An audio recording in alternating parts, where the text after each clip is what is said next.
pull up the question here again now because I'm getting off track. So,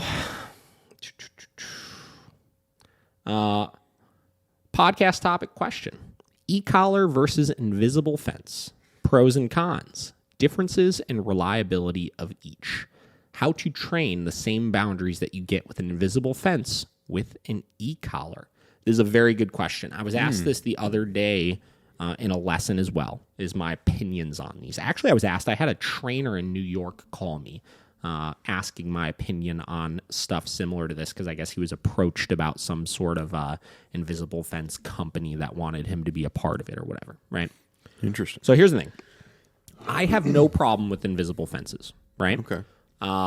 What is an invisible fence? Let's start with that. An invisible fence typically has an underground perimeter, right? It's marked off with flags in the ground or some sort of visual thing for the dog. And essentially when the dog gets close to that invisible fence, typically there's a warning beep. And then if they go any further, there's a stim that keeps them away from it. So essentially they're learning that if they go past this perimeter, they get a fairly high level shock from that, right? Yeah. So it keeps them inside. Now, I have no problem with it as kind of a backup, right? So, if you are out in the yard doing yard work, right, and you want to just have your dog loose and your eyeballs may not directly be on them at all times, having that invisible fence perimeter is going to give you that little bit of additional security of if you miss something and they decide to take off after something, they're not going to be able to get outside of that perimeter, right?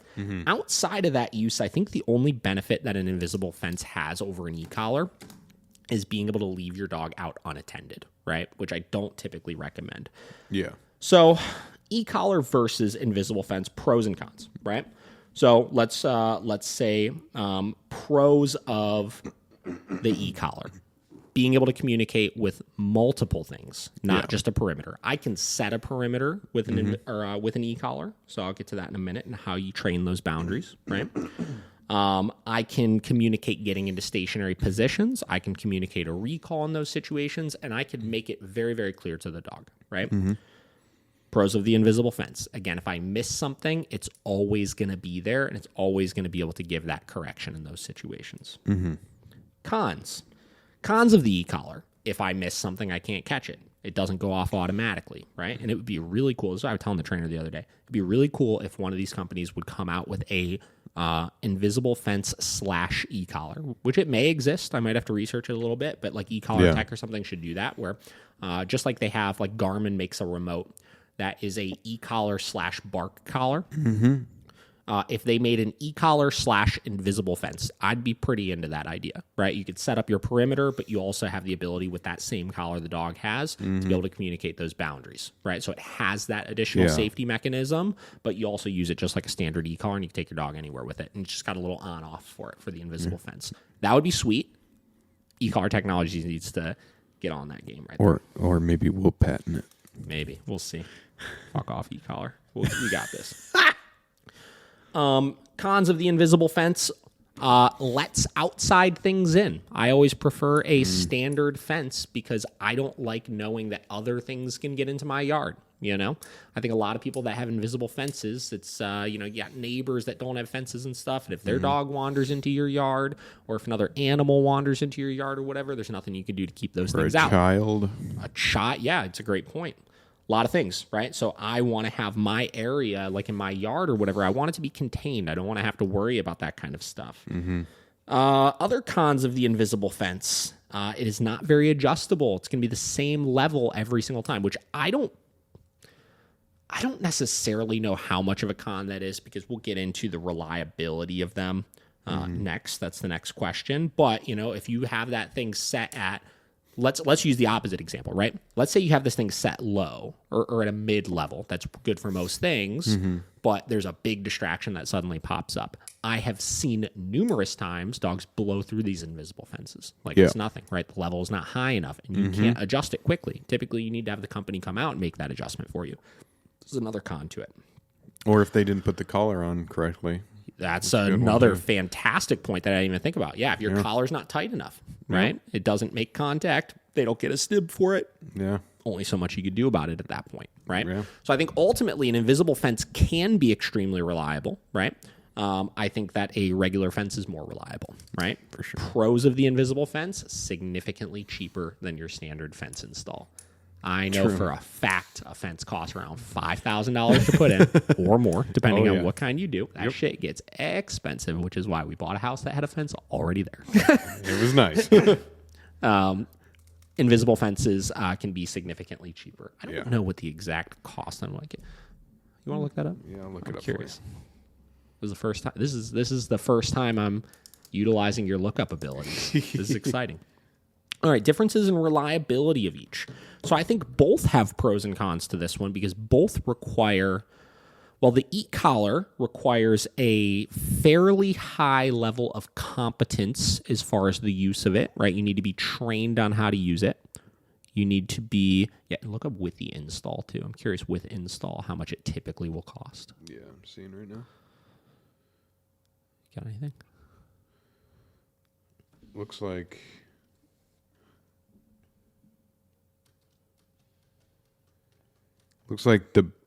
it's about $1,000 before install. So after install is probably about $1,500. Okay. Well, it's still fairly expensive. Yeah, but but it's not as still bad a as lot cheaper than a fence install, especially depending on size of. I think size of property is huge with this kind of stuff. So another pro, right?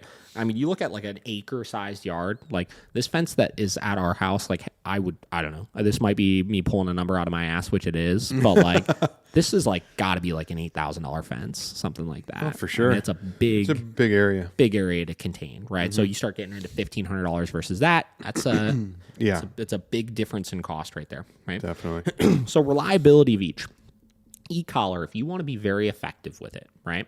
Your timing has to be very good. You have to be very good at adjusting your levels based on things. You have to have trained the dog to understand the tool. You can't just get an e-collar and put it on and hope for them to get it, right?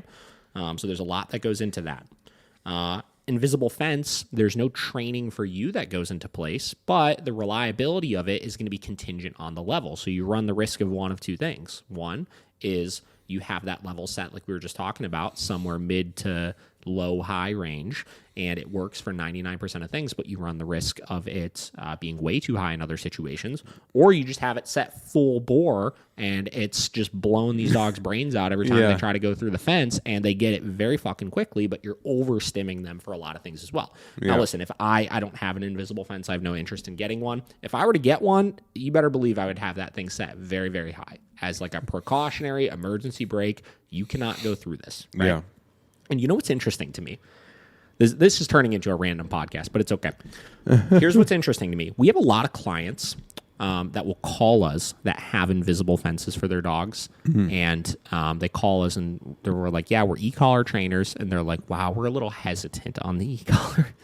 And I always tell them, I was like, your dog's on an invisible fence. You realize that that's electronic stimulation as well. They're like, yeah, well, I know, but like he gets it. I was like, okay, cool. Well, he gets it. So the levels typically used on these invisible fences are like 10x more aversive than the levels used on the e-collars typically. Yeah. Like, those things are set pretty damn high because, again, it has to work, right? You know what I mean? Like it's got to be set high enough in order for the dog not to blow through it. Exactly. Right? So reliability, they're both very reliable if used properly. I think the invisible fence has a little bit of an upper hand as far as the reliability for your mediocre user, where the e-collar, if you have somebody that is very gung-ho active with their dog, it can have all of those same boundaries. I mean, there's a reason why I'm able to have my dogs off leash around squirrels, deer. I have videos of them holding downstays around packs of deer walking by and all that kind of stuff, and they're reliable with it, right? So then you get into how to train the same boundaries you get with an invisible fence with an e-collar, because my personal recommendation to people that call and say, hey, I want, I want to do training, but we also want to get an invisible fence. I always tell them, first, let's train the dog. Let's see how far you get with that, and let's see how reliable you feel with just that e-collar, because you could do most of the same things with that as long as you're supervising your dog. Now, you may not be able to be off not listening or watching or doing anything like that and have your dog out unattended in those situations, but 90% of the time you'll be able to have them off leash and reliable with it. So how do you set these kind of invisible parameters? Well, the first key is there has to be clear, visual, identifiable positions for the dog where they're not allowed to go any further. I used the example of I had a friend that we were having a kind of like a party in their backyard in like a typical Lakewood house. And it was one of those ones where it was like house, fence, garage, and then driveway that comes down the side of the house to the street, right? So it was like fenced in on, what, three of the four sides, right? And on the fourth side, the clear visual perimeter was the driveway, right? So before we had that party, I took my dog out, and I walked her repeatedly up to the driveway. Anytime she stepped on the driveway, I gave a stim, and I took her back into the grass area. And I did that repeatedly over and over again with me walking in and out of that perimeter until she started understanding she couldn't step on that. And I created that invisible fence perimeter on that line, right? Now, the key is training it like that, doing repetitions of it, letting the dog make the mistake so that they could feel that stim and understand where that boundary is. And the other key is not using any verbal commands, because I don't want it to be dictated on me saying no or me saying come or this or that. I needed them to just understand it clearly just by itself like that, right? So if you have a specific area, say you have an area you're trying to keep your dog out of, there's a nice little flower bed. You got a little garden, you're planting some tomatoes, and you want to keep your dog out of it. Same concept would apply. No verbal commands. You walk your dog up to it. You walk them straight up to that boundary. The second they step on it, you stim, you walk them off of it. You do that over and over again until the dog avoids that specific area, right? There are ways to do this very effectively. And to some people, I feel like that sounds mean or whatever, but you could get really clear parameters like that very, very quickly and very, very efficiently, right? And it could really help you quite a bit if you don't have something like an invisible fence. But the key is the clear positions, right? You could even use the flags like people will use with invisible fences. But as long as it is a visually identifiable position, it should work all the same, right? So that's usually my recommendation for people. The key is correct timing, high enough level with any of that kind of stuff. Oh, yeah.